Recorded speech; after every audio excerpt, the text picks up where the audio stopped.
we have presented a general overview of reproductive rights. We have also dealt with some specific issues within this field, including abortion. In this class, we shall study the technique of in vitro fertilization, including its concept, its relation with bioethics, and its most relevant aspects regarding reproductive rights.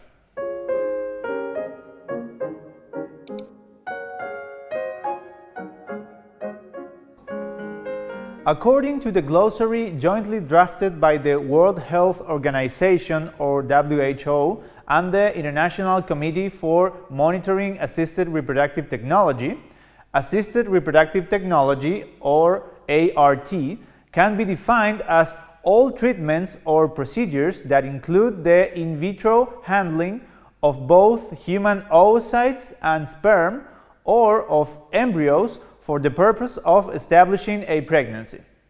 Among them, we find embryo transfer, gamete and embryo cryopreservation, oocyte and embryo donation, gestational surrogacy, and in vitro fertilization.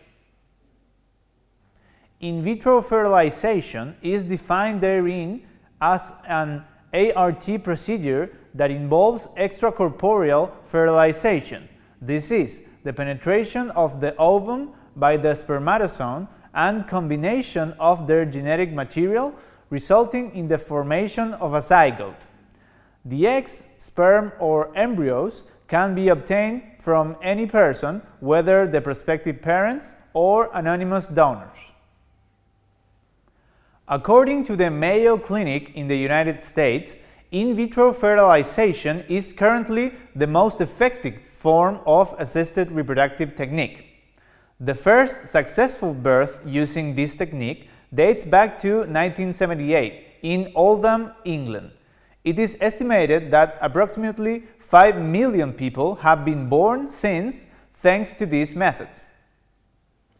This technique is used to address some of the following conditions preventing a person or a couple from becoming parents: fallopian tube damage or blockage, ovulation disorders, premature ovarian failure, endometriosis, uterine fibroids, previous tubal sterilization or removal, impaired sperm production or function, and genetic disorders. There are 5 basic steps to in vitro fertilization, according to the U.S. National Library of Medicine. First, stimulation of the ovulation process using fertility drugs. Second, egg retrieval from the woman's body through a minor surgery known as follicular aspiration. Third, insemination or mixing of the sperm and egg, and fertilization, which occurs a few hours after insemination. Fourth, embryo culture or the monitoring of the growing of the divided fertilized egg. And fifth, transferring the embryo into the woman's womb 3 to 5 days after egg retrieval. According to the Society of Assisted Reproductive Technologies, the approximate chances of giving birth using this technique are the following: 41 to 43% for women under 35 years old, 33 to 36% for women between 35 and 37 years old, 23 to 27% for women between 38 and 40, and 13 to 18% for women over 41.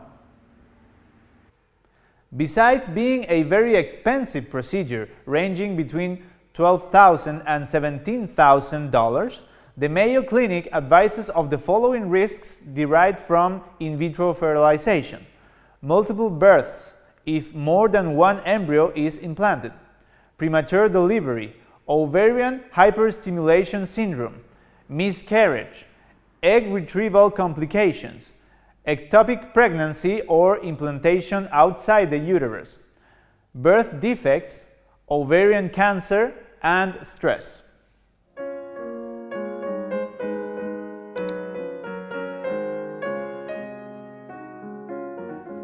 Beyond scientific practicalities, in vitro fertilization has prompted heated debates in the bioethical literature ever since the first test tube baby was born in 1978.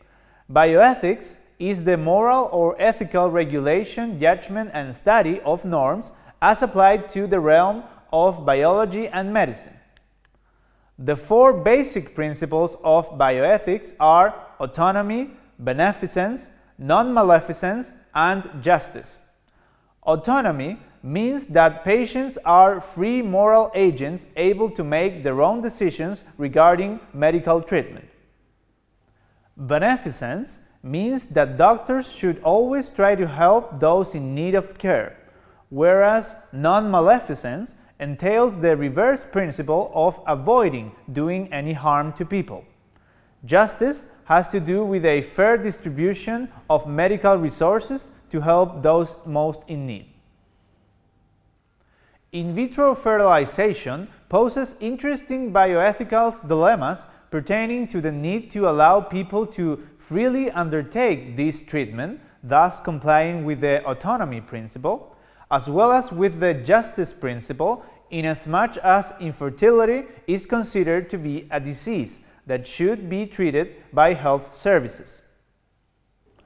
On the other hand, those who hold that human life begins upon the egg's fertilization or conception believe that every embryo developed outside the woman's body should be implanted, lest those spare or supernumerary embryos not implanted end up being discarded, for instance, due to eugenic considerations, thus infringing the principle of non-maleficence against embryos. However, as evidenced by the debate on abortion, the issue of the beginning of human life is still subject to much controversy, so there is not clarity as to the moral status of the in vitro cultured embryos.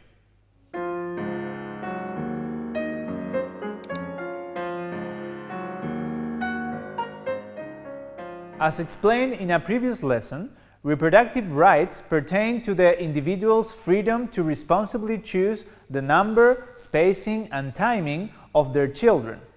Among them, we can find the right to benefit from scientific progress and the right to the highest attainable standard of health. Thereby, the in vitro fertilization technique is a means made available to people by science to exert their reproductive rights, especially those of women, considering the treatment takes place mainly in their bodies, from egg retrieval through implantation and until birth. Now, as enforceable entitlements, reproductive rights may eventually be brought before a court of law. In the case of in vitro fertilization, in 1978, an American jury awarded the Del Cio marriage $50,000 in punitive damages to be paid by the Columbia Presbyterian Hospital for unwarrantedly terminating their in vitro fertilization procedures.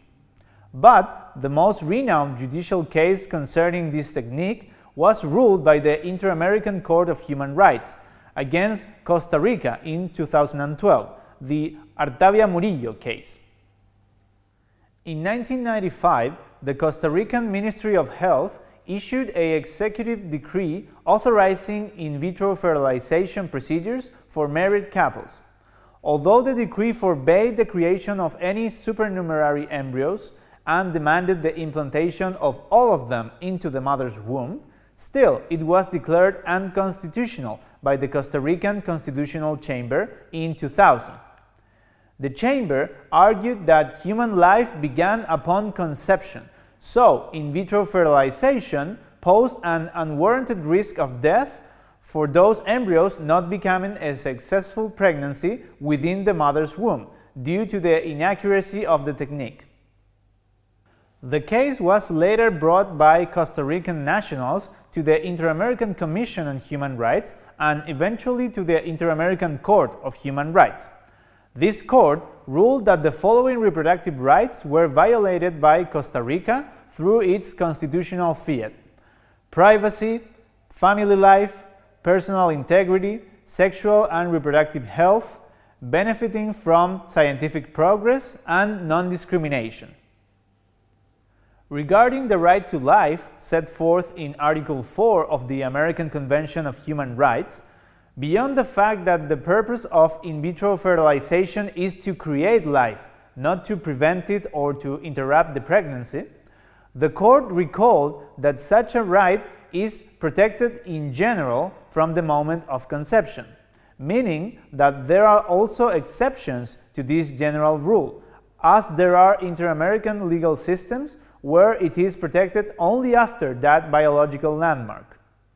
Further, the court observed that there are two complementary and essential moments of embryonic development: fertilization and implantation. It is only after completion of the second moment that the cycle is concluded, and that conception can be understood to have occurred. Thus, the court concluded that an absolute protection of the embryo would be disproportionate with regards to the negative consequences thereby followed to the rights to personal integrity, liberty, private life, intimacy, reproductive autonomy, access to reproductive health services, and to found a family. Accordingly, the court condemned Costa Rica to reinstate the legality of in vitro fertilization and even to offer it as part of public health services so as to fulfill its obligation to guarantee human rights without discrimination. Thank you for your attention. Please do not forget to visit mooChile.com, and we also invite you kindly to watch our next class.